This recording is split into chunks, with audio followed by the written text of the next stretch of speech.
Okay, so to open the meeting, we have 3 members, which means that we have a quorum. And having a quorum means we can actually conduct business. So that's good. And in order to get through the evening, we are going to visit the old business, I believe, would be just open that. It has a section on citizens' comments. However, I think there's and down on line 5, there's new business, right? And the old business could probably be taken care of, and then we can revisit the section 3, which is citizen comment, right? That would probably be the best course of action. Does any citizens have comments on old business issues for the 2 old properties that were in question prior to the Friendship Road one?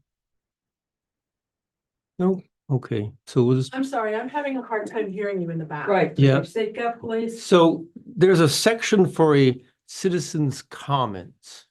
And there's 2 properties under the old business that I was going to take care of first. I'm assuming that people may be here for line 5, which is a variance request for the Friendship Road, the tower thing there. Is that, I'm assuming that there might be people here and for the public for that?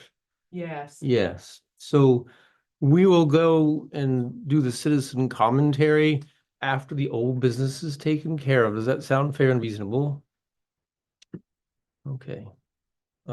So let's go ahead and entertain old business. And so on 37 Green Lane, we were met twice already on that one. Yep, Gilly. Yep, and so you were to submit a map with some measurements and to scale, correct?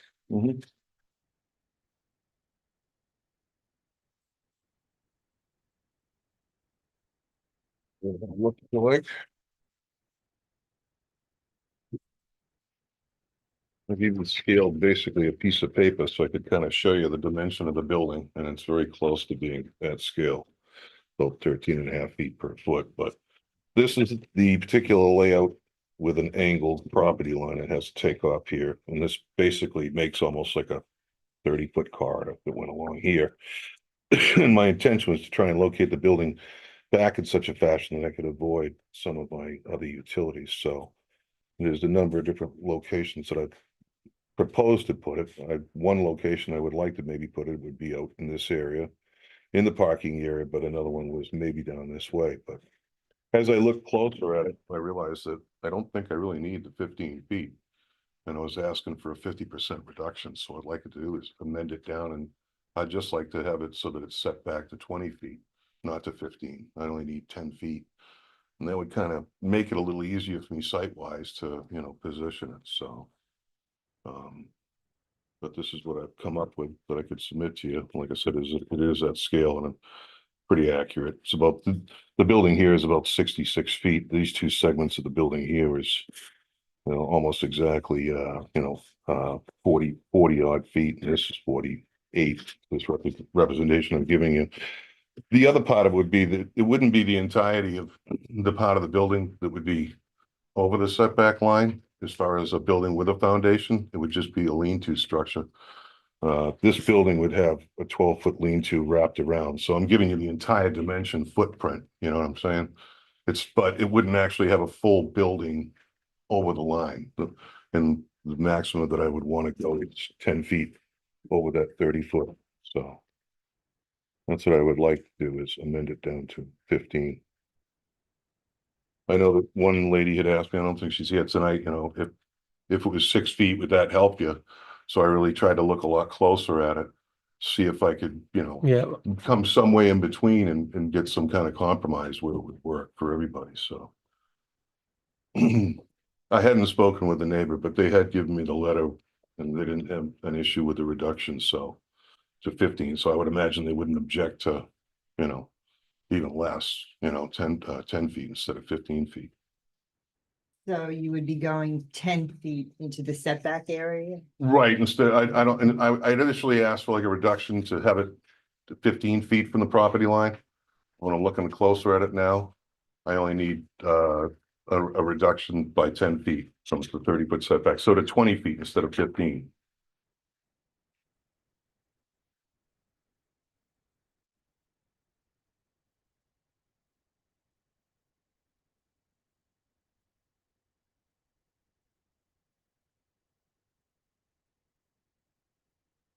I believe we're restricted to the percentage of the allowed setback. What I read in the regulation was, yeah, you're allowed to give 20%. But that's the maximum unless a letter from the affected abutter is provided, which I did provide you. And they were under the impression when I spoke with them that it would be a reduction by 50%. From 30 to 15 was what I was asking for, and I'm not even asking for the 15 feet now, I'm just looking for 10 feet. 30 to 10, from 15 to 10. Right, But instead you're of it being going back from- 15 feet Right. less, right, to 10 To- feet, to exactly, I'm 10 just feet looking where- for 10 feet of leeway instead of 15, right? And that would just be the lean-to on that. Right, yeah, the lean-to would be about 12 feet on two sides of the building, along this side of the building. 12 feet of this dimension of this 48 feet is, of the whole thing is actually lean-to, and it's gonna have a lean-to on both sides, so. The back of the building would have a portion of lean-to that might be, within 10 feet of the 30-foot mark. Depending on which way I would orient it, but I wouldn't exceed 20 feet setback.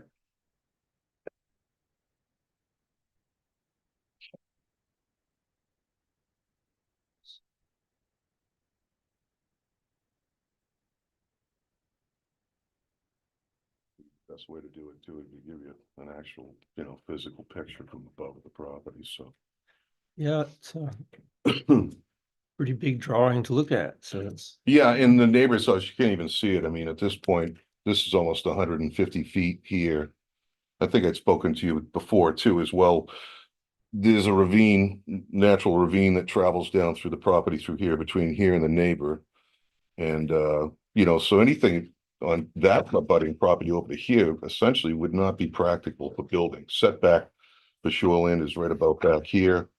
So, the nearest that anybody would be able to get would be on the other side of it, and then there's a whole nother ravine there, so. But this whole entire piece with that whole ravine is kind of not useful, for any purpose. Is of this building. error a representation of the utility line? What's that? Is Yeah, that's my power line that's going, I was showing that. And then you have a gas. The other one, right, gas and water, and I can't get it exactly down because I don't remember, I'm looking at. I'm trying to remember when the project went on, where things, were oriented, so. I may still wind up having to move something, I'm gonna try and avoid it at all costs, but if I have to move something, I'm gonna do it. Hopefully I don't have to move the gas pipe because. Well, I've just seen copper prices, but Yeah. about $5 a foot now, Is this the tank that's providing the gas? That is the tank that's providing the gas, yeah. And it's to an the underground property. line that Yeah. goes under the. is that Underground, the- yeah. Yeah, Mhm. And, is it like how many pound tank does that look like? So, that tank is I think empty. It's a 300-gallon tank, so. I mean, empty weighs about 600 pounds, I think, propane, I think is usually around 4.5 gallons a pound or something. A pound per, about 4.5 pounds per gallon, sorry, So depending on what state it's in, And when looking at this, my understanding it correctly that the edge of the building, the proposed building closest to the house is about 6 feet away. I'm sorry, ma'am, could you repeat that? I just, Sure, you have here the dimensions of the Okay. building Yeah. is 30 wide by 40 long at least. what I Well- did, I don't know if on the previous drawing, but you guys wanted a firm number, and if you remember, I said, well, I've been kind of waiting to see if I could get approved. Mhm. And that would be, so I picked a number, and this, what I picked was 30, basically a 36 by 28 building. That has a 12-foot 30. lean-to on two sides of it, yeah. 36 by 20. 36 by 28, which when then you go with a whole dimension, basically it makes it, 48 feet by 40 feet. So, but And like I said, 12 feet of that on two sides is all lean-to, covered.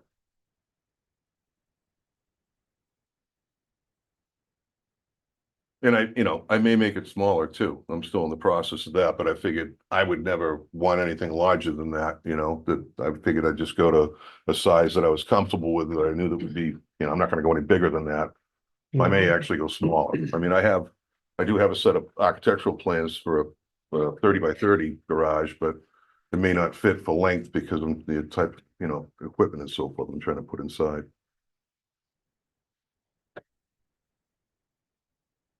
Hmm.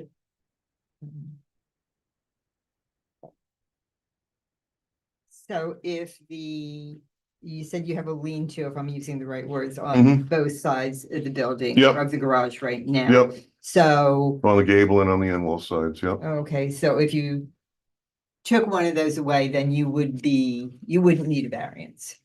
Is that correct? Because it would be 12, you said it's about 12. each. We're not taking them away. We need those. I want the lean-tos, yeah, so I could cover my equipment, right? Tractor, a boat, there's a number of other things I wanted to get, undercover for the season, so. The 100-foot buffer zone from the river is. I haven't denoted that on the plan, but it's basically out along that Bach mulch line right back there. All right. So right across, and then it kind of hits an angle this way, There's another stake here, because I think the setback pin's That's what they're probably here, yeah. Yeah, probably. right, yeah. When I had given you that other drawing as well, I was going off of an old as-built that an architect had done, and he hadn't based it on an actual site exam. He was kind of guessing, so that's why I wanted to make sure you had the actual picture of the building. I figured it might be a little more explanatory and show some of the features, so. But the nearest home too is like, they're almost another this is almost 150 feet to the edge of the paper. They're over here. They're almost a full football field away from me. And the next nearest home is maybe 50 feet shorter at the last home on the street, which is the other neighbor on the other side. And now we can't. So you ruled out this. My septic system, I haven't marked it, but this Okay. is all a septic area. Okay. You could probably see some of the Right. lateral lines that are there below the grass. Actually shows up pretty good. See right where it is. Yeah, septic system and tank are there, so. And, so this was a logical place for the It was, structure. it's very tight in there. I mean, I'm Right. trying to basically have detached building, and I'm looking at, like, if I put it like that, I'm so close Okay. along the edge, And you can't come in here because of the gas and water. Gas and water and power, and that may actually go a little bit more that way. Like I said, I don't have it, Right, okay. a locator to tell me exactly where it is. I'm within a few feet, I know that, And So in order to construct the building you want, this is the only practical place. And you'll be able to do it with Yep. only a Yep. 10-foot incursion into the. That's all I'm looking for, that I wouldn't have any portion of the building more than 10 feet over that 30-foot setback line, Okay. I mean, that would be the line of demarcation, nothing past that. and Because one lady had said, well, will 6 feet help you? And I said, well, I don't know, at the last meeting. And I wasn't trying to cut my nose off, just, I went and checked, and I think I can make it work with 10 feet. to your left of the house, the property on our right, is that your property as well? Where were we looking at, over on Where this your left side? hand- Where your left hand is. Oh, no, over on No, this, no, No, just to the left. yeah, of it. that is No, Back. back, okay. This is all my property that you see basically on the paper, for the most part, Sorry. Sure, might be a little easier. Yeah. So. This, just right here, Oh, yeah, that's my That's your property as well, yeah. but that's not an op. From for the here site? to here, down gradient is almost a 15-foot drop. So that would involve a lot of cutting, filling, and extra excavation. It would cost me considerably more money. I mean, part of the reason I had situated the building this way was allow enough so I could have enough low grade slopes so that I wouldn't have erosion trouble. I thought about that. It was like, well, maybe I could put a, you know, a drive-in garage there, but it just wouldn't be practical money wise. Okay, that riverfront setback goes at an angle through here too, doesn't, like, we can't. Yeah, I mean, see based on that, it's not, I didn't denote Yeah. that on the paper, but it's kind of hard to see. There's like a little grass track along under Yeah. the trees here, but if you were to go run a line for the setback, right about along that mulch line right there is about where it is, you know, Yeah. for the 100 feet. And then it comes along and there's So- another pin here, and it kind of takes a little bit of an angle because the property is sort of pizza shaped, but each side of it juts off at a small angle before it terminates, so. An oddball size, I don't know why, it would have just been so much easier if they went straight. But also a structure in here would impede would reach into the 100-foot buffer zone for the river. It could potentially, I mean, Yeah. you know, When you I'd be, start adding I'd be pretty fill- tight against it. If you look at it, I'd be past that mulch line, you know. Yeah. Yeah. Or So, I mean, something like if you that, I mean- figure, if you're bringing in fill and you're pushing out and leveling, you're gonna end up in that 100-foot river lake. Right, I'd have to Probably. get all kinds of Yeah, bailing and everything else and So- erosion control to stay out of there, because I looked at it there. It's hard to see up in the front, but the other lot line is probably right in here, so it gets even narrower up here, I mean. And then way out in front of the house to put it out there would be no room when you looked at setbacks from either side, yeah. yeah, And it's not visible on that, but that really drops down well, and this is part of, you know, what was there for drainage pre-existing. You can see how it runs down to that ravine.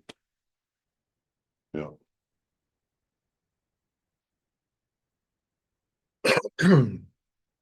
So I'm trying to stay out of that little wet area and, yeah, okay.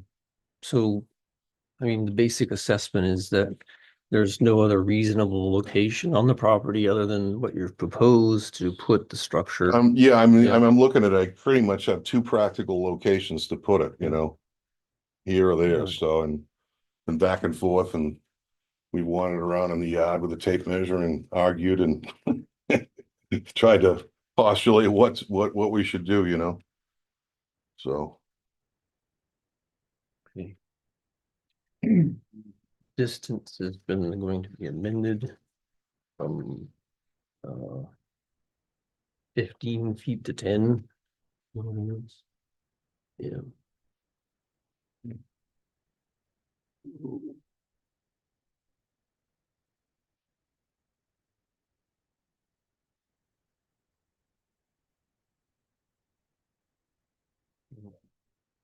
Any questions further?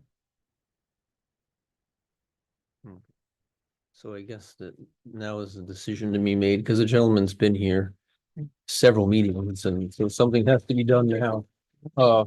And so the request is a 10-foot variance for specifically that site, which the incursion is not in the water frontage. It's gonna be near the neighbor's property line, which we submitted a letter indicating from the neighbor that he's okay with the project. And so based on our criteria for what would meet any hardships or is it gonna be is it a man-made problem or not is the other question to be answered. So he's really you're still unsure about the actual dimensions, other than this is what your ideal dimensions are.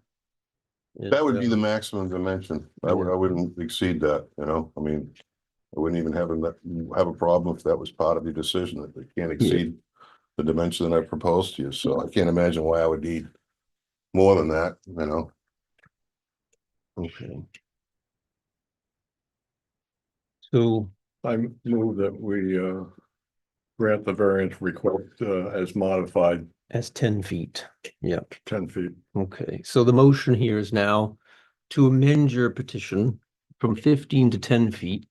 And that your variance would be voted on for just the 10-foot for this structure only. Mhm. And not to extend any future projects, it's just This Right. one building is a non-conforming building, right? Gotcha. By 10 feet within the Which parameter. precludes me from any changes to that building going forward, right? Correct, like this is the. Because then it only- becomes yeah, essentially pre-existing non-conforming. I got Yeah. you. So, I can't imagine that, just that affects pretty much footprint, correct?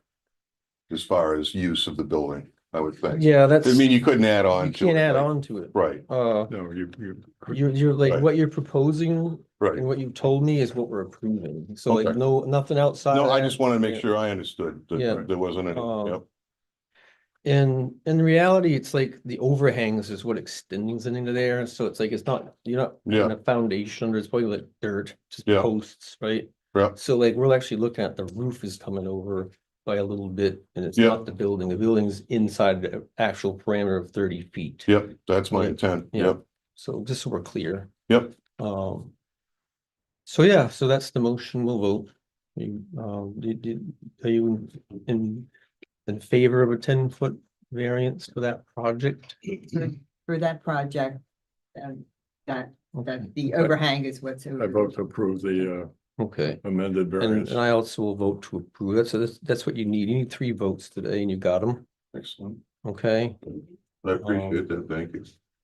And then it's been a long process and I apologize for numerous trips, but we really have to look at the evidence and a lot of appeals committees won't even give you a second chance to just be like, hey, Yeah. this is what I got, make a decision, you're done for the day and it's Yeah. over with, right? So like, we try to be I understand, flexible and open. after the and- first yeah. meeting, I made sure I read the whole state statute, then I looked Yeah. at the entire town, ordinance again, which I had read previously, the land use ordinance. and, Yeah, so that settles that and we have to do some paperwork and the town has to fill out the paperwork and then like you'll be notified when it's officially ready to go. Okay, Okay, thank you. thank you.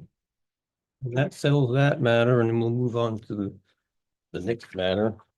And that's Friendship Road. 785 Friendship, that was the one for the 6-foot. Are they here this evening? You're not here this evening. Okay, And also, I just wanted to flag that Elizabeth joined us, so we now have 4 oh, members. does she want to vote?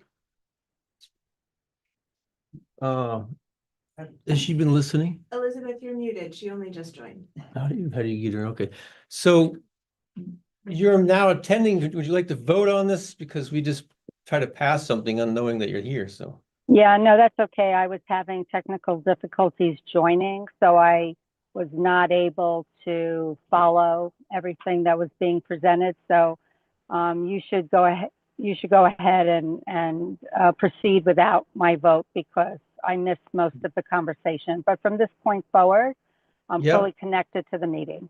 All right, thank you. Well, Great. there you have it. And the next property, seeing that they're not here, we really can't move on this. Because. What do you have there? So she did stop by and dropped off the envelope and there's 2 letters in here for the board. And she advised the town administrator that she would not be at tonight's meeting. Okay, so there's notification that she's unable to attend, right? These were the documents that we requested on the last meeting. So we were ready to move on this one, pending that the neighbors actually had written permission. Because they potentially could have a problem down the road and, there was liability, but. So now we have neighbors saying they know it's ongoing and that they're not against the proposal. And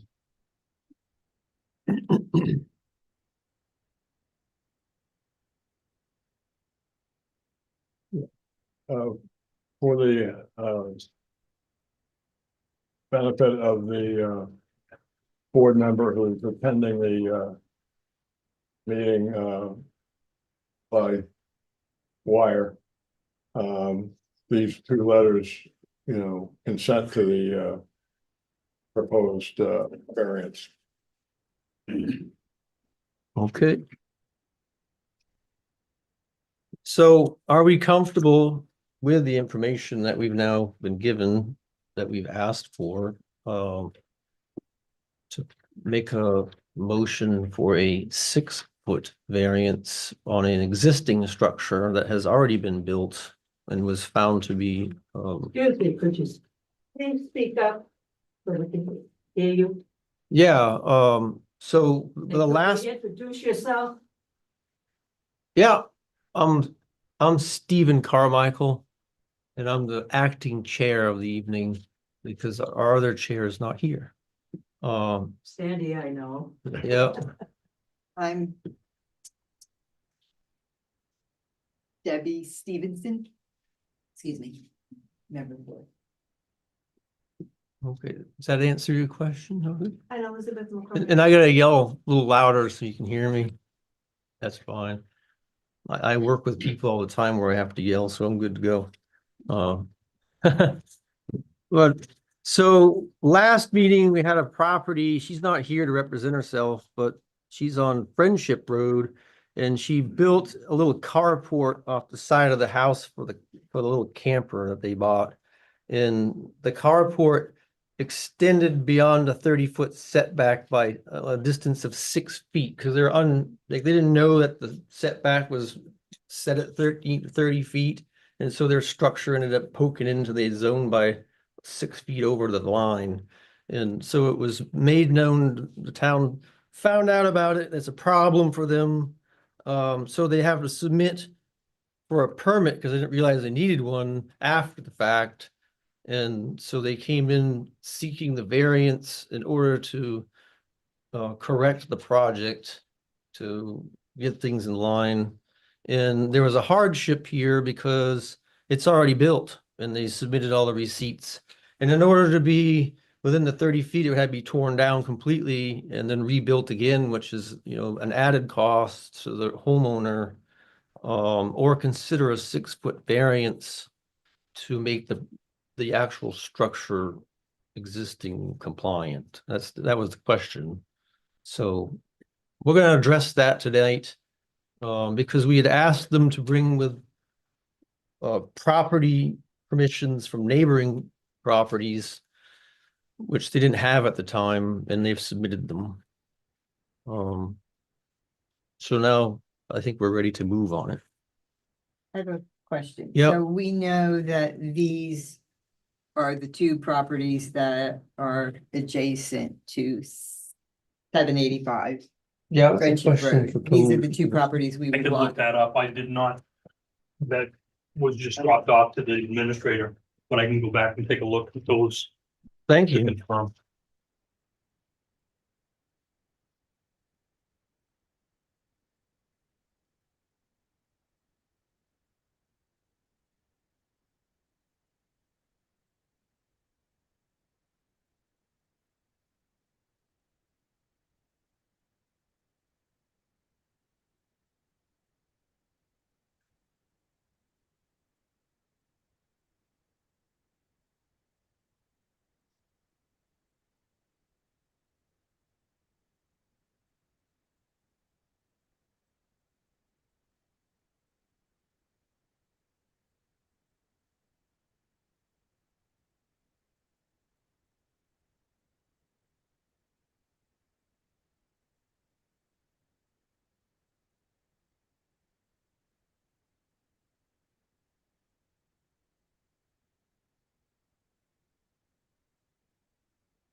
So that form that we have to fill out when we grant one of these is like a 4-page document.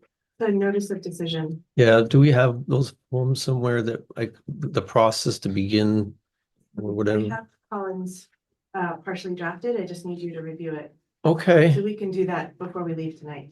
so like you did all this work already, so we should thank you like for doing that because I'm, I was, that's what I'm over here madly typing when you make Well, the decisions. so I'll recognize that you're doing that because that means I don't have to.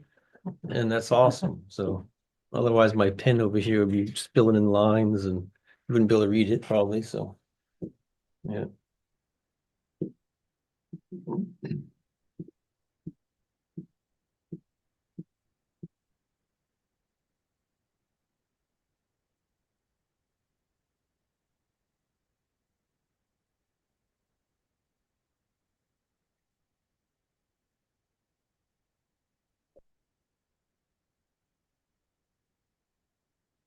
$715, $739, and that's her property.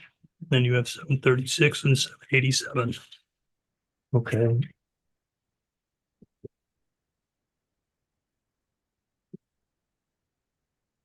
That's, that must be your notes there. Right.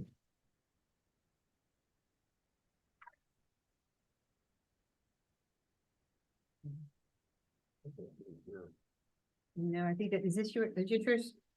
Sorry. We're. Yep. 715 and 715, which is here. Right. And what's the other one for? 739, I believe. 739, so neither of them are adjacent. And there are two cents missing. The ones that are adjacent are missing. That's correct. Those ones right there, I basically took it off from our computer program. Those are the numbers on the lots on the odd side. So So the lot that it actually encroaches on by that 6 feet, is that one included in the letters? The person that's actually there in that one, no? no, So because if you look at, it's kind of confusing. So she is 785. Right, So you have on one side 763, right, and you have on the other side 787. right. 739 and 715 are prior to Okay. that, so they're not adjacent to the property. Right, okay. does that meet the criteria for the neighbor's approval of the one that's actually touching the Yes, land? Yeah, yes. okay. Because that's the big question to be asked. Like, Does it? the person whose property it actually is gonna be nearest Right. is the one that's writing a letter saying they know it's there and Right. that they're not objecting to 6 feet near, that's, So they haven't written a letter. well, I think they did, didn't they? The letter, well, unless the letters you have are for the top two. We Oh, have 715 and 739, where you have the half mark. So we don't have a letter for Okay. 763 or 787. all right. So we want letters from all those properties on the list? In order to, I yeah. thought it was just the I would think one. that would be appropriate. Okay, so what we'll do then is Continue this. continue this again Right. and be more clear about which properties we're, like, so we need to let her know that those properties on your little list Mhm. are the ones we're looking for the letters from, so that she knows who to Yeah, ask. letters, yeah. Yeah. And if she's able to do that, then we can go ahead and on the next Yeah, no meeting and proceed. But based on what we do have, I don't think it meets the criteria of, we probably should have been more clear what we were asking for, but that's where we're at this point, so. And then. So the motion is to continue this one until the next meeting. And, So moved. okay.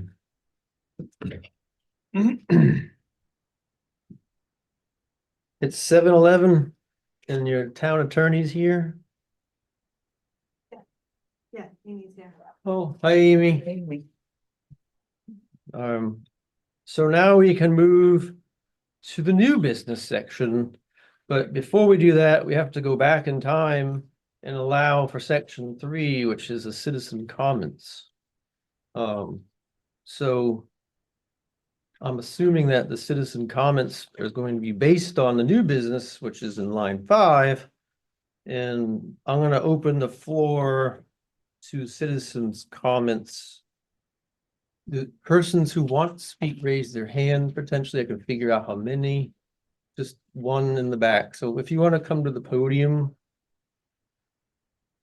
And now is your time to speak on your concerns or questions and all that good stuff. Good evening. My name is Sally Williams and I live at 2790 Friendship Road.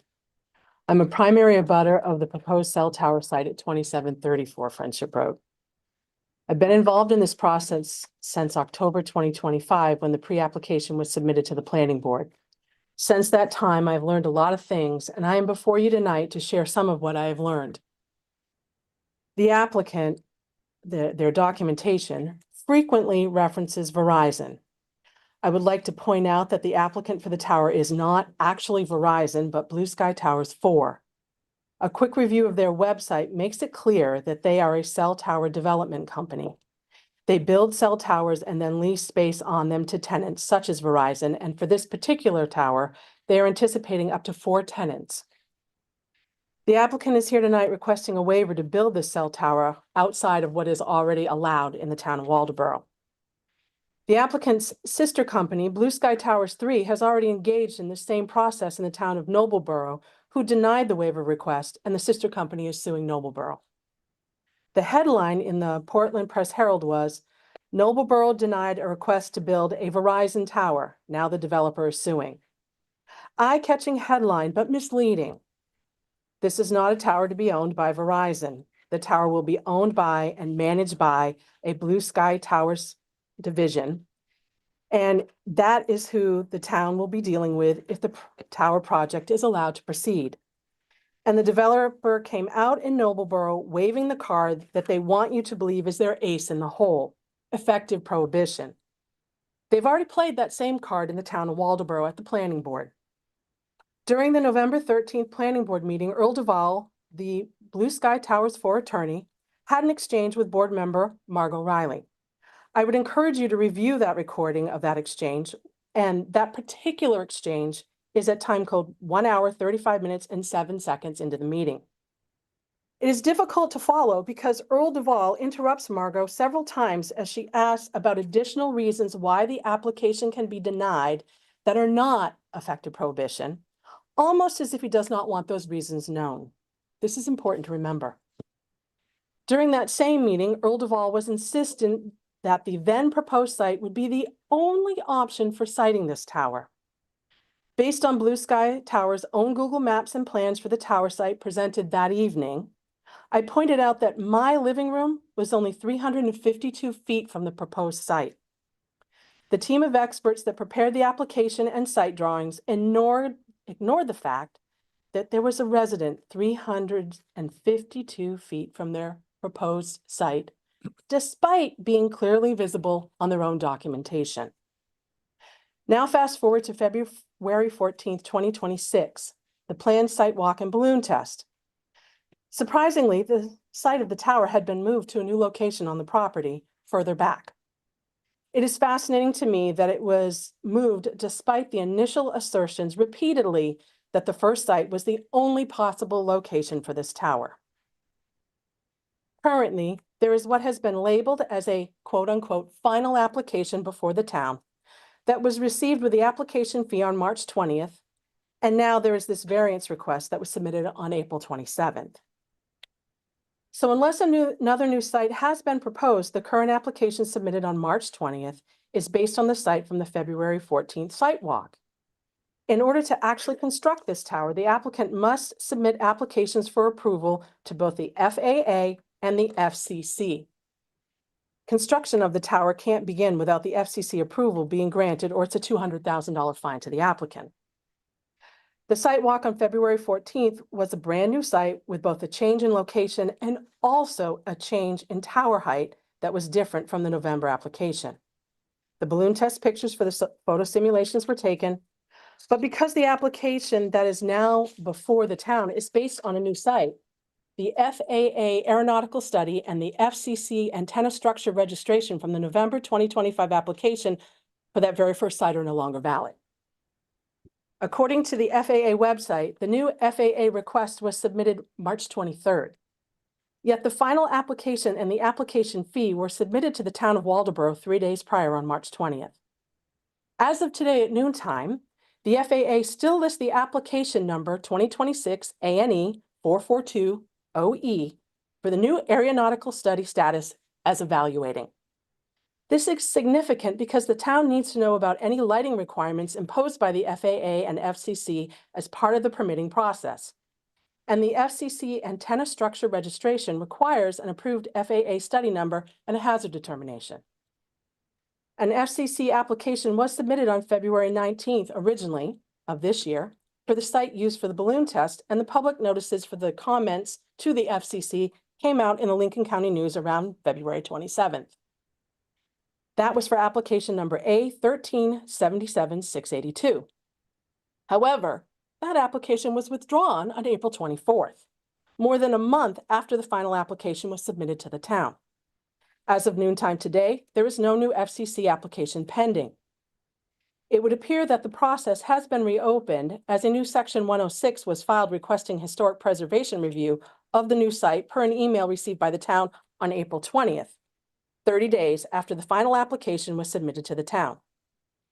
Now, referring back to the public notice in the Lincoln County News, it originally read, quote, anticipated lighting application is medium density dual red/white strobes for the February 14th site.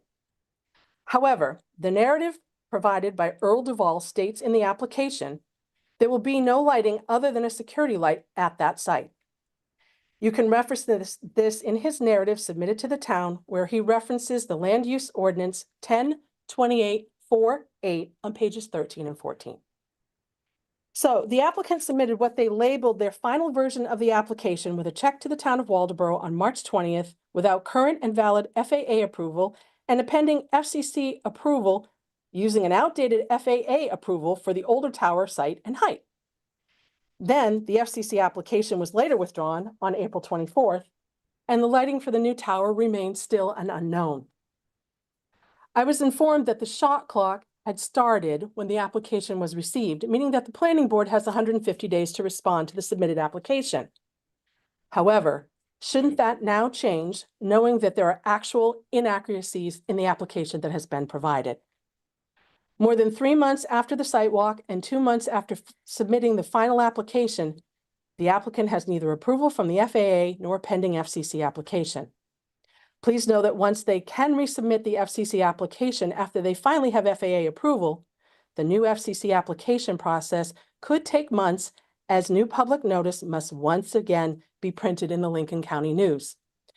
Then there is 30 days to have comments from citizens, and then there's another 30 days for them to review that, and then their findings will come out. And that could include other things that would be demanded of the applicant. And unless there is a new or updated application that's been presented to the town, which would restart the shot clock, no one has felt the need to inform or communicate with Waldoboro that the application is inaccurate and incomplete. As if that were not bad enough, there is an email April 28th from the town to Earl Duvall denying his request to hold both the appeals board hearing and the planning board meeting tonight instead of waiting to go before the planning board at the next scheduled meeting in June. I find myself wondering what the hurry is if there's no federal approvals in place. I do realize this is a lot to take in, but please bear with me as I share a few more important things. First, there is a lot of variation in the latitude and longitude of the tower location when comparing the documents in the application. In 5 documents submitted as part of this application process for the current tower site, I found 4 different latitude and longitude coordinate pairs provided for this site. They vary by as little as 0.03 minutes to as much as 0.10 minutes for both the latitude and the longitude. I'm not a mapping expert, but I would think that the information provided should be consistent because even the slightest degree difference actually changes the location of the tower. Simple math shows that by shifting the tower by 0.01 minutes moves the tower by 60 plus feet, and a shift by 0.10 is over 600 feet. The number of flights over my property suggested is a frequent flight path from Owl's Head Airport. It would seem that consistency with the coordinates would be considered of the utmost importance due to concerns for general public safety, never mind providing the board with a clear, informed information regarding what the applicant is proposing. There also seems to be variation in the tower height among the documents. In comparing 4 documents submitted as part of this application process for the current tower site, I found 5 different heights for the tower. The tower is listed as a 194-foot self-support tower, a 194-foot self-support tower with a 6-foot lightning rod, a 194-foot tower with a 5-foot lightning rod, a 195-foot above ground level self-supported tower with a 199-foot overall above ground level height that suggests a 4-foot lightning rod. And also in another document, the tower measures 60.7 meters high overall above ground level, which would also suggest that this includes the lightning rod. So is it a 94-foot with a 5-foot lightning rod, a 95-foot with a 4-foot lightning rod, a 94-foot with a 6-foot lightning rod, and then there is the 60.7 meters overall height above ground level, which times 3.28 feet per meter is actually 199.47 feet high with a lightning rod. I want to know why everyone working on this project is not using the same numbers on every document. Each exhibit referenced in the narrative provided by Earl Duvall suggests that there is an FAA determination of no hazard. Yet I've already suggested there is no FAA approval in place currently, so how is that statement possible? How is the narrative in the application accurate if it states there is an FAA determination of no hazard when the FAA determination status is still listed as evaluating on the portal as of 12 p.m. today? How are we as a town supposed to believe anything that is presented when there is so much inconsistency in what is labeled the final application, which is supposed to be used to make a determination on the requested variance? Please know the list of errors in their documentation goes on and on and on. I will not bore you with any more specifics tonight because it certainly is not my job to provide pro bono continuity checking for a company that lists having 200 million in capital available to pay someone to fact check their own documentation. I'll be happy to sit down with the appeals board and with the town's attorney at another time to highlight my concerns if it's helpful. The point in highlighting this is that the applicant is desirous of pushing their application forward, but it does not appear that they truly have any concern for this town, its ordinances, or its citizens. You might want to look at the narrative responses to land use ordinance items 5321, 5322, and 5324, and compare the responses with what I have shared tonight. And if I, an average citizen, can find these mistakes with an untrained eye, imagine what an expert might find in what is considered legal documents. You might also want to compare the proposed RF emissions in Earl Duvall's narrative on page 3 in the application versus the C2 systems report on page 86 in the full application. If you read the narrative provided by the applicant, they want you to believe that you can't deny the application because it would be effective prohibition. However, they neglect to share that there are many reasons to deny the application outside of effective prohibition that is not actionable by them, and they downplay those reasons in the narrative. As I shared early on, Margot Riley from the planning board tried to confirm this in November, but Earl Duvall kept cutting her off, appearing to try to shut the discussion down. You should also read the lease agreement for the site for 2734 Friendship Road that was signed December 23rd, 2024. In particular, I would recommend reading page 8, section 17, entitled Right of First Refusal. In my understanding of section 17, the tenant, aka Blue Sky Towers, has first right to purchase the property should it ever go on sale. That property is 89 plus acres. And it provides the right to purchase the whole premises, that whole parcel of 89 acres.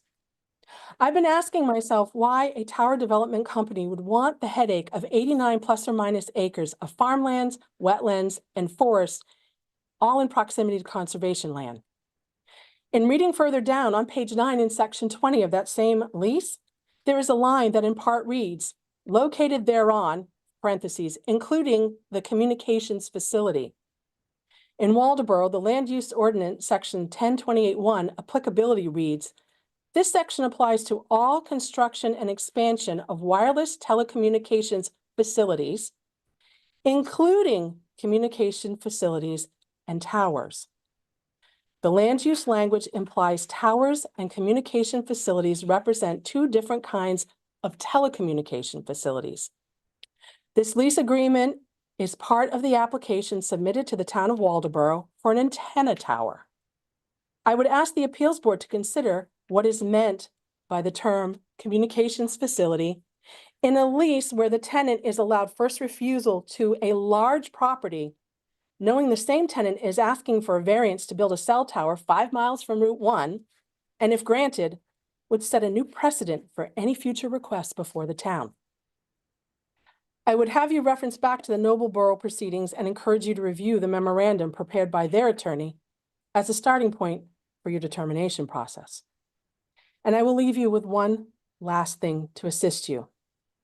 A memorandum in opposition to the application. Along with all the other problems I have highlighted, the applicant has failed to prove there is a significant gap in service that would warrant the construction of this or any tower. At this time, there are no grounds to request such a huge land use ordinance variance that could later be used as a dangerous precedent in other matters. How they have failed is clearly outlined in the memorandum, along with several other areas of concern that will be addressed at the planning board meeting. Spoiler alert, there is also an issue of substantial negative aesthetic impact, which is also grounds to deny the application. This too is also clearly outlined in the memorandum. The evidence needed by the town, the supporting case law and exhibits, and what is needed for a formal written denial of the request are clearly outlined in this memorandum. And I will be sure that complete copies are provided to the planning board, and I have them for you this evening. Madam Attorney, I hope you will find this document helpful as you make your recommendations for Waldeboro. From my perspective, there are no grounds for effective prohibition as would be claimed by this applicant, the same applicant that is misrepresented where they are in the FAA FCC approval process in their current application, has provided documentation to the town that is highly inaccurate and incomplete, and is yet to demonstrate a significant gap in service. In closing, as a citizen of the town of Waldeboro, I am asking the appeals board to emphatically deny this request and this applicant, who appears to be negligent at minimum, bordering on quite cavalier to the point of being completely disrespectful of the town's administration, and the residents. To the applicant, I would remind you what I told you at the November planning board meeting. I quoted your own statement in the application and narrative, which reads, "The applicant is committed to working with local communities in siting and construction of its antenna facilities. Because of the applicant's desire to be a good neighbor and establish long-term relationships, the applicant makes every effort to identify potential community concerns and incorporate all appropriate mitigation measures in the site selection process." I told you at that meeting, you only have one chance to make a good first impression, and I asked you to consider how you were going to use it. As far as I am concerned, you wasted your chance. Thank you for hearing me. Kane and I will get these copies to you. Did you? Would it be appropriate for me to find a place at At the the table side? table? Yeah. It would be easier You can for come me, join just so us. I'm not, don't have my back to Yeah. folks, and I can introduce myself. Yeah. Thank you, I didn't mean to displace Oh, you. no, you're fine. Yeah. So you're here to advise us if we get in trouble. That would be one way to look at it. Yeah. My name is Amy Chow. I'm an attorney at Drummond Woodsum. I've been asked to sit here to guide the board through this process tonight. Yeah. So procedurally, I want to make a couple different points, but I think the comments that were just made reflect some threshold issues that I think the board needs to discuss, perhaps with the applicant, as to whether this matter is actually ripe before you tonight. Because it's had a history, which if accurate is some of which is new to me. It's not, Uh-huh. and it may be new to the board. Well, this is So- like, so the whole thing is new to me because Right. we have So- this so let me- huge massive amount of material, right? So let me And- make one point first, which is the smaller point, Yeah. and then I think we can get into the larger point. First point is, you opened up for public comment, which is appropriate. Mhm. In this situation, if most of the folks who would like to make public comment are wanting to comment on this particular application filed by Blue Sky Towers, since there's going to be a public hearing, the opportunity for public comment should really occur sort of after or as part of the public hearing. So in other words, the speaker who just spoke should be able to speak again in the public hearing. And rather than have folks speak twice, because people get to hear what goes Yeah. on at the public hearing, and they may have additional things they might want to say, or they might want to change what they want to say based on the public hearing. So I would not put, if you have a general public comment period for things other than Blue Sky, Yeah. I think you could entertain that now, but maybe just to confirm for yeah, anyone so who wants this- to speak. So in that- other words, this is not the final matter of like, people will be allowed to speak again after the gentleman who's presenting variance has spoken, like, so we can set up another period of This is a time. public hearing. Yeah, The applicant has the burden, so it goes first. yeah, First, you need to go through some threshold issues. I think we Okay. need to address that as to whether this is properly procedurally yeah, before you tonight. yeah, because So- the concern is the ripeness of the application and the inconsistencies in the filing, correct? Well, I would submit to you that, so this application has, my understanding was this application was filed. I reviewed this. It's dated April 27th, and it appears to be a consolidated application by Blue Sky Towers for site plan review and dimensional variance. And you know, of course, the Board of Appeals only has jurisdiction over the variance aspect of this application. The site plan review would be for the planning board. Mhm. It was my understanding that there was an earlier application filed with the planning board. Yes, Yes, and then withdrawn. Are you for the applicant? no, I'm the chair of the planning board. Oh, okay, thank you. So, and there was some review by the planning board of that earlier application filed in Uh, March? Yes, No, we didn't review it. there was a pre-application Yes, in October that came before the board that they reviewed. And then, Earl then we did the site visit in February. And then Blue Sky Tower submitted an application, a final application for the planning board in March, is that March 20th? March 20th. That was. And has then- that now been withdrawn? That has been withdrawn. Okay, so that's In favor of the application that's now in front of the planning board. and has a Or the appeal. completeness determined, has any review been done of this new consolidated application? No. Okay, So it's not even So- appropriate to be entertaining a variance for a project that's unknown at this time. that's my concern. Correct. Here's my concern. Yeah. You cannot have a variance that is unattached to a project. Because has been pointed out, the project, I think, at a minimum, should go through a completeness determination, because if you have an incomplete application before the planning board, then the Board of Appeals is entertaining a variance prematurely, in my opinion. Correct. So I reviewed it as the planner for completeness. Okay, you have reviewed it. I have reviewed it for completeness. The planning board did not, but I have reviewed it Okay. against our checklist for completeness. Is it customary for the planning board to also review an application for completeness? According to our land use ordinance, it is the town planner's role in determining. The town. Has been.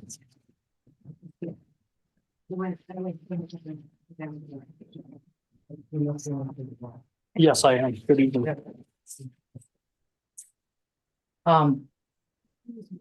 I just want to be aware that the whole application.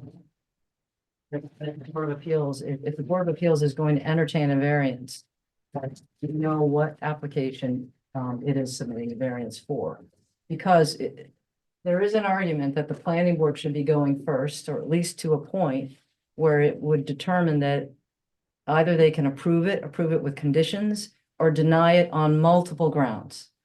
And if it is denied on grounds other than the 300-yard corridor issue that is before you tonight, then arguably that should be done prior to you engaging in a dimensional variance analysis. So that's my initial take, but obviously the applicant is here and we Yeah. can So listen to the applicant. the applicant has, I assume that you had to pay $100 fee to get this thing moving, and you probably have heard everything that's been said and have a thing to say or two about it. So if you, sir, would like to entertain some of the thought process and maybe explain the concerns that we're entertaining. Mr. Acting Chairman, members of the board, staff, good evening. My name is Earl Duval, and I am here on behalf of Blue Sky Towers, the applicant. Along with me this evening is our project engineer, Tom from Proterra Design Group, and our RF engineer, Gavilio from C Squared, on behalf of Verizon Wireless.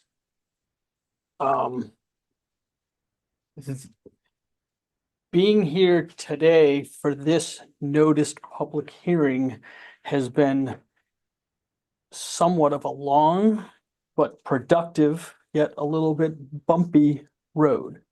And I would ask the town planner perhaps to interject if necessary as I move forward with some of this, but we did come for a preliminary meeting. We did file with the preliminary meeting, we did file an application for for the site plan and for a variance.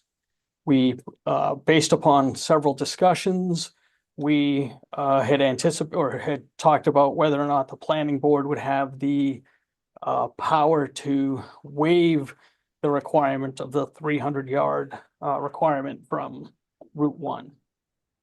After much discussion, we had filed, the application was complete. We redid the narrative to add it to be site plan review and the dimensional variance. Yes, I had asked for a joint meeting, thinking that it would be very productive for the zoning board and the planning board to be together, so that we could go through the application as a whole. Pursuant to Article 3, I believe it is the planner and the code enforcement officer who reviews the application and deemed it complete. I think I have something in writing from the planner saying that it was complete. There was discussion as to whether or not we should go to the planning board first or to the zoning board. I think it should be very clear to all of us that the first step would be to the zoning board. The reason for that is that, we're here tonight for a dimensional variance because the ordinance under section 10.28.41 says that a wireless telecommunications facility is permitted only within 300 yards of Route 1. So that's the only place that we could put this proposed telecommunications facility pursuant to the ordinance. So Is it a facility or a tower? it's a tower. Okay, thank Yeah. you. Yep. I'm sorry to stop you. You were referring to a complete application. Are you referring to the April 27th application, the March 20th application, or some other application? It's unclear to me because there are several applications. You referred to a pre-app. there's a March 20th application, which appears to only be to the planning board. And then So- raising the So waiver. Kate, you're gonna have to help me with that, because I came here completely not thinking that there was any issues with what we submitted for, Do you not have? the application. Yeah, I I have. have it. Yeah, I have. It's entitled Town of Waldeboro Statement in Support of Application for Site Plan Review and Dimensional Variance. Memorandum to It doesn't, previous it- speaker. it doesn't indicate who Red- it's to. It doesn't say this is to the zoning board only. It doesn't say it's to the planning board only. It does appear to be including information to review on the one hand, and if Well, we also submitted in conjunction with that application for the variance. So that's dated 4/27. So the,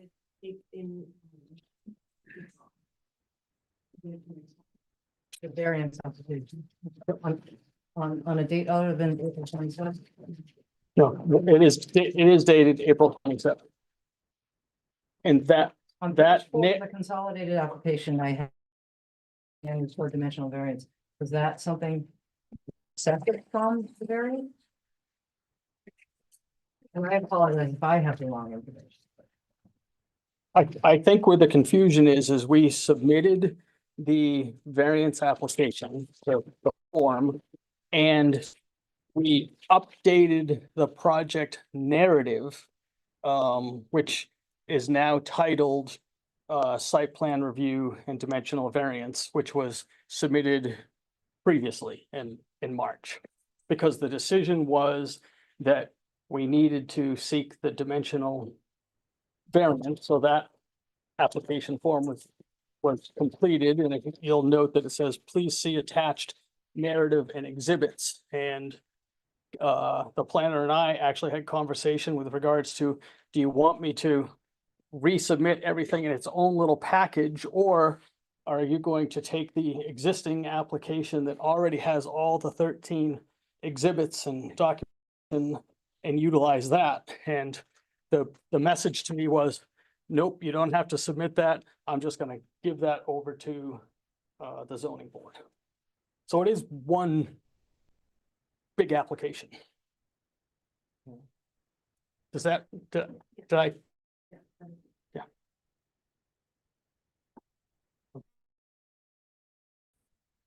But the planning board has not yet had any substantive review on this application. Correct. Other than, and then following that preliminary meeting is Article 3, that prior to the first public hearing, there needs to be a noticed site walk. And we actually noticed the site walk for the same day that we conducted the balloon float. So Was that for this application or a prior application? this application, The balloon test and site visit that was held on February 14th? How could you have a site visit? If this is considered a new application to the planning board and to the Board of Appeals, how could you have had a site visit in February for a new application? I only consider it a new, Site walk, according to our ordinance, the site walk and the balloon test have to come before they submit a final application. Okay, Because those materials that are generated. are part of the, final completeness. application that they Right. have to submit. okay, thank you for that That's what clarification. that- Okay, and that was for the April 27th. application. No, Well, it was. Or it the was- March It was, 20th. it was included in the March application, and it is now again included in the April. Okay, application. when we arrived to do the sidewalk, we were handed a set of drawings and said, surprise, when moving to a different location. From the So- preliminary, That was the application that was active at the time, and that active application from the preliminary, that was not filed. the preliminary, they don't have to submit any sort of.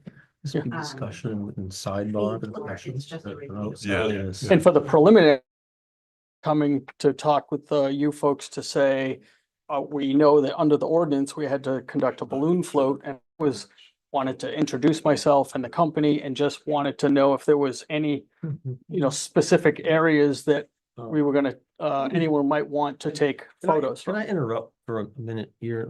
So we're here tonight to get a board of appeals that are ready to entertain a request.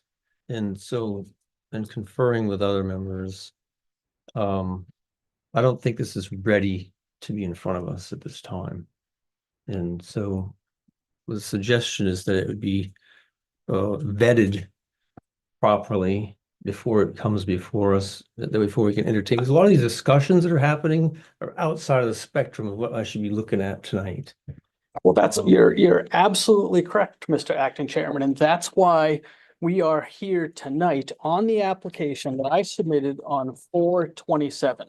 And that application is for a dimensional variance. And the reason that we're filing for a dimensional variance is because of section 10.28.4.1 of the town ordinance, which requires communication sites to be built within 300 yards of Route 1. Okay, so I'm here asking for a variance, a dimensional variance from that requirement. If the board grants that, my next stop is the planning board. And at the planning board, we have all the site plan review regulations. We have section 10.28, which is all the telecommunication sections. And we're going to present the entire application to them. And then as Mrs. Williams, what do I do with my water? Indicated, that's where all the other issues Yeah. would come up. Yeah, Before you let people, I think that's what I should do. yeah. So all those other issues will come up then. The only issue tonight is whether or not you folks can grant that dimensional variance. And yes, I'm here to say, to have our RF engineer come up and show what the existing coverage is, or what the existing sites are in Waldeboro, what the existing coverage is, to show you that there's a significant gap in coverage in Waldeboro. And then to show you what the coverage would be if the site is eventually allowed by the planning board. But your task is only the dimensional variance. And if you folks deny the request for the dimensional variance, then I'm going to argue, I'm going to say that that's absolutely an effective prohibition. Because what you're saying is that you can only have a site within 300 yards of Route 1. And there's no way, and we can do this just from being reasonable, there's no way that you can build a site at Route 1, which is 5 miles from the significant gap in coverage, and provide coverage. So in effect, you're saying you can't put a site where you need a site to close your gap. So guess what? We're prohibiting it. It's effective prohibition. You're not allowing it. That ordinance section is de facto in violation of the Telecommunications Act. It doesn't mean that Mrs. Williams and others aren't going to have their right to talk about aesthetics and setbacks and everything else that they want to with regards to the proposed location. Did we choose the best location?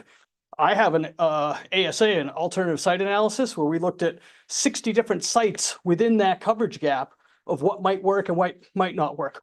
All that's going to go to the planning board. That's not what's before this board. Before this board is the dimensional variance and only the dimensional variance. And I'm sorry, but there's been a long history, and in getting to this, to here, I don't want to, it's not fair for you to say we have to come back. Oh, I ask people who have way less interest than you on a regular basis come back more than once because they don't have their paperwork squared away. So don't be surprised. I understand. Yeah. I understand. So here's what I would recommend. I would like to take a brief recess. I would like to go into executive session with the board to discuss the procedural posture of this case, and whether you'd like to continue tonight, whether there are grounds to continue. I think tonight. that's an appropriate that- motion. So I need a motion and a second and a vote. Yep. With apologies to those who are in the room. I don't Yeah. think it'll be very long, but I reckon, that's what I reckon. So Thank you. we gotta go into executive session to have discussions amongst councils. And then we'll open up after we get out of that, so we can figure out what's going on next. So you want to go into executive session motion? So moved. So, thank you. And then you'll, and you'll want to vote. Yeah. All righty then, so we're All gonna, right, 3-0 in the vote. yeah.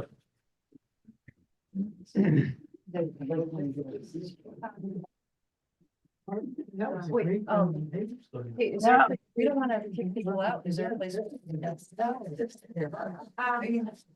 Everybody wants to. Elizabeth. Looking at the layout of the room, when I speak, maybe I can. Should I send it back? Because the people are, they allow us, if they allow us, yeah. But maybe I can put the easel there, so people at home won't, because I'd like to point out things on the map and what have you, and people at home. I don't think Elizabeth, are can you see it pointed out. send me Scott your is right above the TV. phone number and I'll call you so you can join us? Sure, I'll email you my phone number, yes. Yeah, and then you can sign out of here. I'll call you and then you can sign back in. Does that work? Okay, all right, very good. Picture family and my family. Once we show the maps. Discussion was over this question of whether the board wishes to proceed tonight, given the procedural posture of the case. My understanding that we have a new application, consolidated application that was submitted by the applicant dated April 27th, 2026. It's gone through a completeness review by the town planner. It has not gone through any substantive review yet by the planning board. It is here tonight before the Board of Appeals on the portion of the application that is seeking a dimensional variance. There are a number of standards to meet in order for a variance to be granted. The applicant has duly noted that in order to get an approval for the project, even the planning board could not approve this unless somehow the location of the tower, which is not within the 300-yard corridor, somehow there is permission to do that. And they have sought a dimensional variance to do that. So I would like for the board to have discussion about, given the procedural posture of this case tonight, what you wish to do. Do you wish to table it, send it back to the planning board? Do you wish to proceed tonight? So those are among the options that you have. Okay. So Elizabeth had some comments, I believe, that she wanted to make on where we are standing at this time. Is she able to tune in? Yes, can you hear me? Yep. Yeah. I think that the details of the plan are important for the appeals board to consider in order to make a variance determination. So at this point, I really feel that the planning board needs to critically review the plan, and if it meets muster to them, that and with the exception of the variance that we've been asked to consider today, the location of the tower, then I think, we should proceed as we usually do in considering variances, ordinance variances. But I think we can't blindly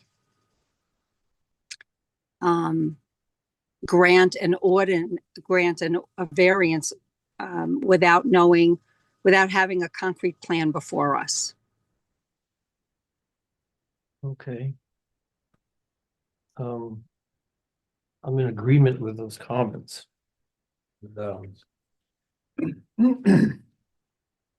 So, does anybody else want to enter into discussion? I agree. Yeah. So, Can I? yep. Elizabeth, what kind of details are you looking for? In addition to what's in the proposal that we received? Well, I mean, I think the details are important to know specifically what is going to be built is important in considering where it will be built. And, we don't typically, I don't believe, grant variances without knowing the details. When anyone comes before the appeals board, they need to present us with a detailed plan. And I guess the criteria that I'm most concerned about being unable to opine on is the issue of significant hardship related to, are there other alternatives? I mean, we're being asked today without a plan to provide an open-ended variance to an ordinance about, where something can be built. And we're leaving the door open-ended, which, that outside of where it can be built off of Route 1 that exists in the ordinance today, if we proceed and we say we grant you the ordinance without knowing specifically what the plan is, then we're basically opening the door to say, well, a tower can be built anywhere outside of the parameters of the existing ordinance within the town of Waldoboro without knowing the details.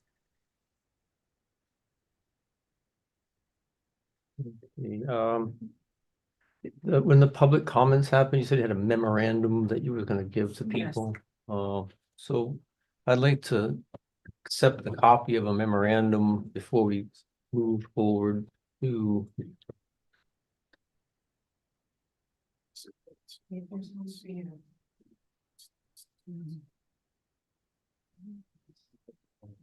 And do you have a copy for the planning board chairman? Because he's probably gonna be interested in a memorandum. Yeah.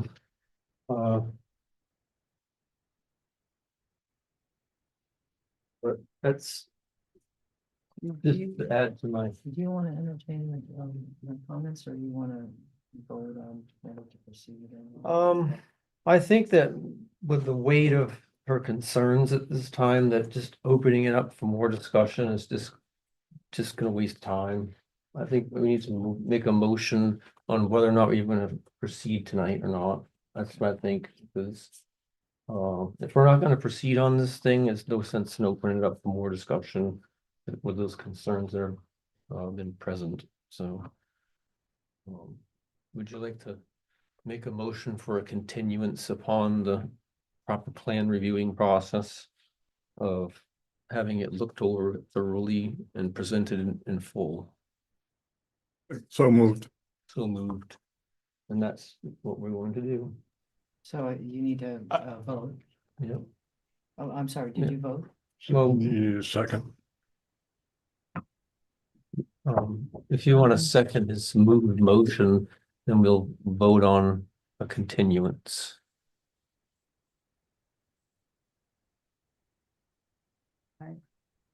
I'm just confused about what more details we need in addition to what's in the proposal. Because, I mean, it has the location, it has the property, it has the location.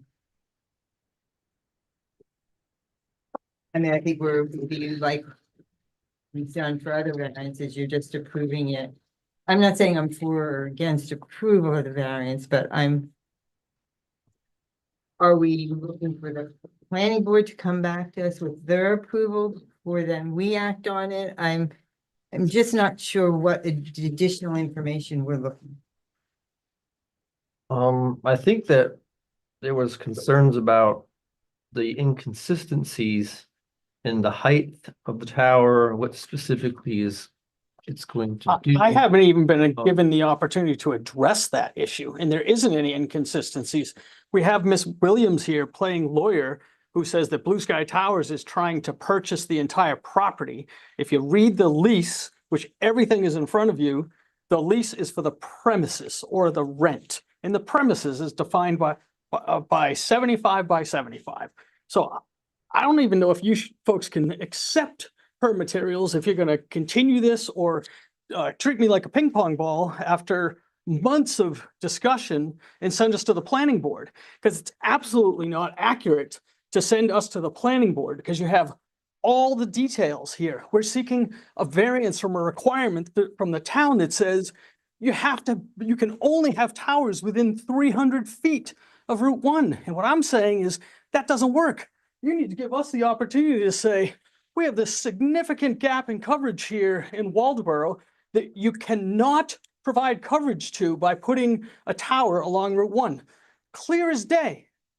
When we get past that dimensional variance, that's when we're going to the planning board. The planning board might say, geez, here's your search ring. You looked at 70 different locations. Why did you choose this location? We'll say, well, we chose this location because 40 of the locations that were in that search ring, we couldn't meet setbacks. Some of them were small properties. This is an 89-acre parcel. So we absolutely, I mean, this is, I don't even understand. You have significant filing, and if things have to be cleared up because we started with one height because we were in one location, when we moved the site 500 feet back per request and comments from the preliminary meeting, the topography changed, so we had to make the site higher to provide the coverage objectives. So I just don't understand how it is this board can't acknowledge that there's a significant restriction in the ordinance and we're requesting a dimensional variance. If you don't grant that dimensional variance, then it is hands down effective prohibition. You're effectively prohibiting us from putting a tower in a location in which we need to close the significant gap in coverage. And we can't get to the planning board and do all those other things until we get past that hurdle. We've gone, we're in May, we've gone over this for months with staff to make sure that we're doing this the right way so that folks, we can understand the ordinance and what the effective prohibition is under the ordinance as it's drafted, and that the folks get to have the site plan review and section 10.28 of the ordinance for all the requirements for, you know, the facility. I just don't understand. It feels unfair, and it almost feels like, and there's certainly well-established, you know, First Circuit case law with regards to these, you know, these issues. It doesn't matter what we do, how hard we try, what we submit, we're not going to get it done. I mean, before this board is, and I have the application right here, it's dated, it's accepted, it doesn't need to get any clearer than that.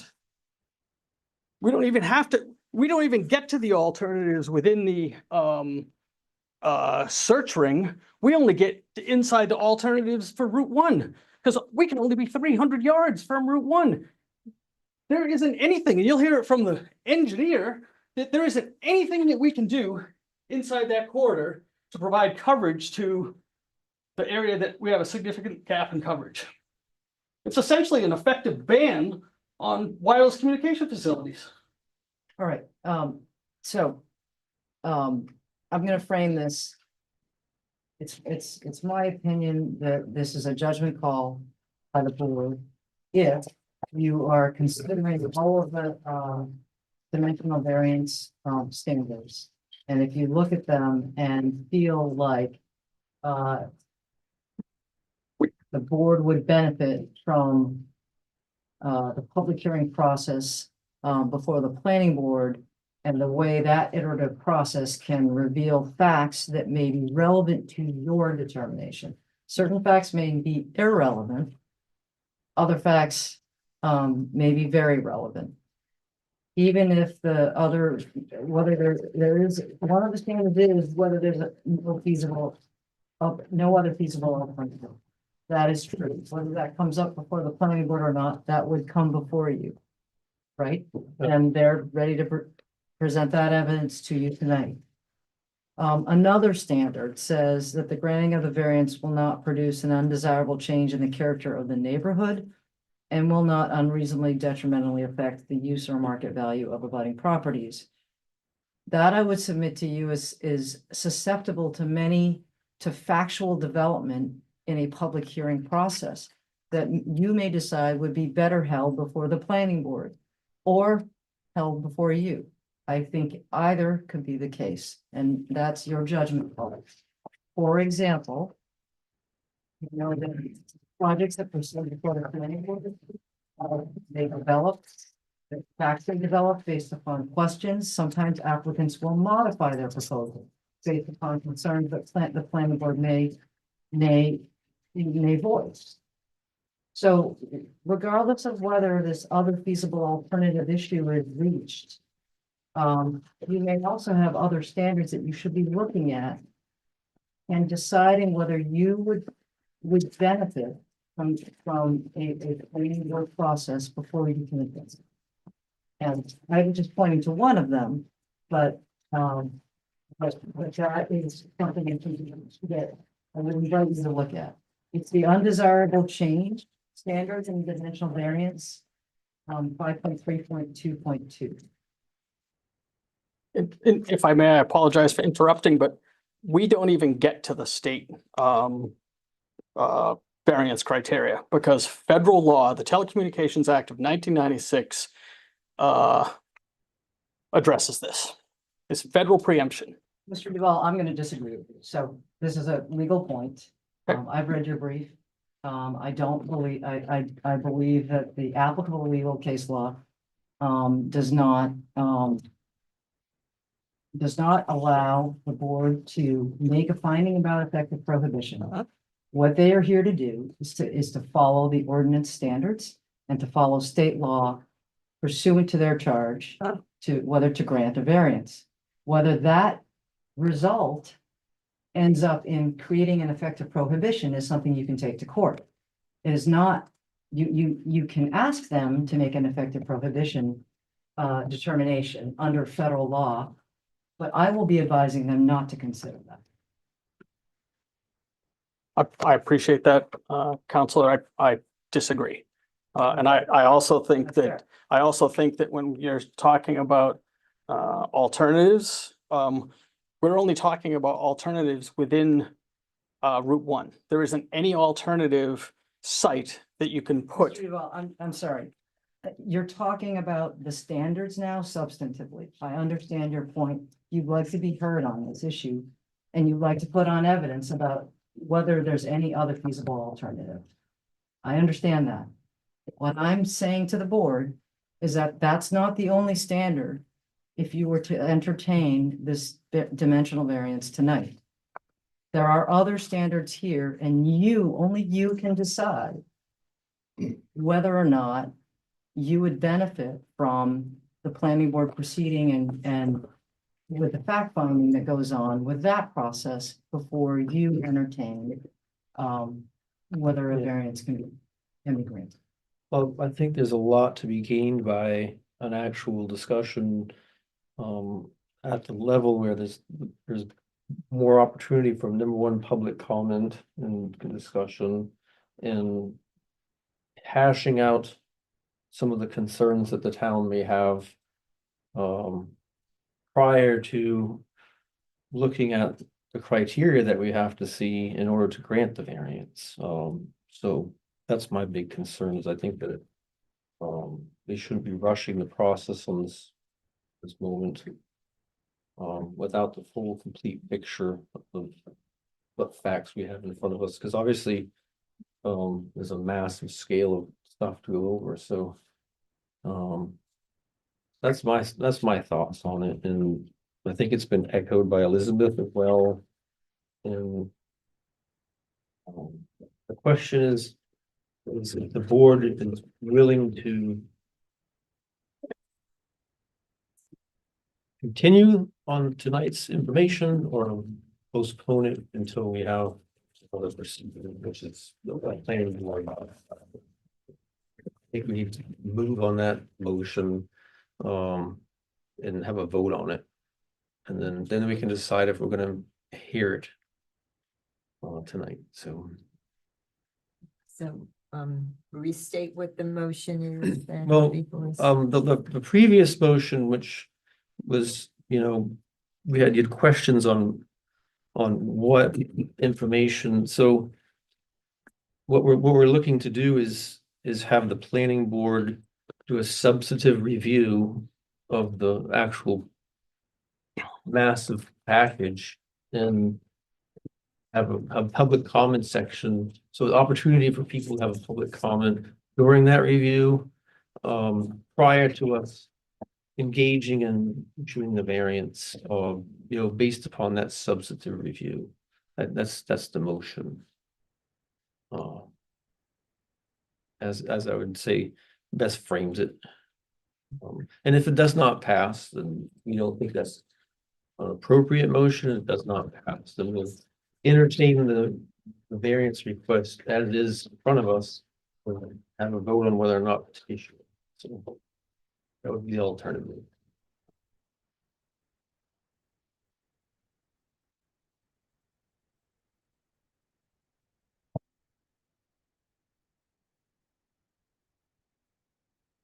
The motion is to continue this hearing until the next scheduled meeting. Just planning. And After the public planning, hearing. yeah, after the public hearing and the planning board meeting, when is that gonna occur? when they're scheduled for their, like, they have a meeting coming up. It's like a Thursday in June. Okay, so that's Date of right that? around the corner. That puts them like right around the corner. So then our next meeting is third week, so we can do our next meeting. Yeah, June 11th, so, and you would be meeting the week after that? the third Thursday of the June, it's the which week is, after. yeah, so. And your planning board meeting includes a public hearing, Yes, the public hearing that, the attorney had talked about, yes. where, so, okay. And then the information gleaned from the session, we have an opportunity, because it's recorded, to review in detail those discussions before entertaining a decision. And you next meet on the 18th of June, does that sound right?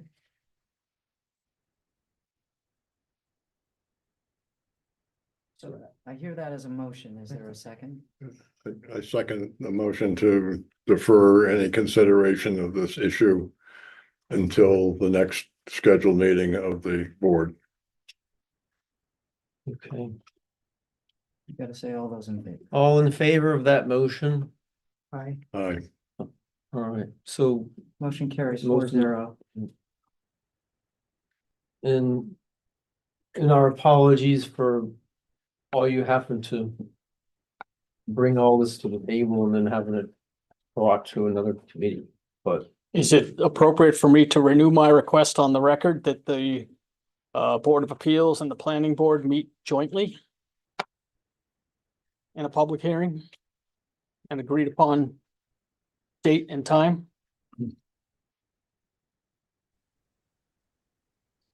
That's duly noted. I don't think the planning board is not here. yeah, the planning board is not fully And- here. and But is it something the zoning board would entertain and could request the planner to seek comment from the planning board to see if that works? Well, I mean, I think you would need to consult with town staff. on that. yeah, there's a lot of, we can't entertain it as a motion at this point, so like, we'll take it into consideration. I would take it under advisement. But I can't give you an answer at this moment.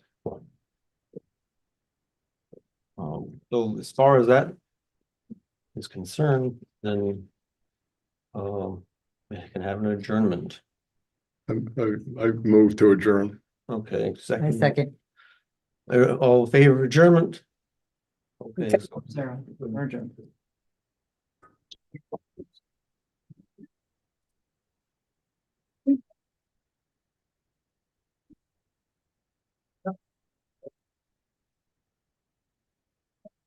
Okay.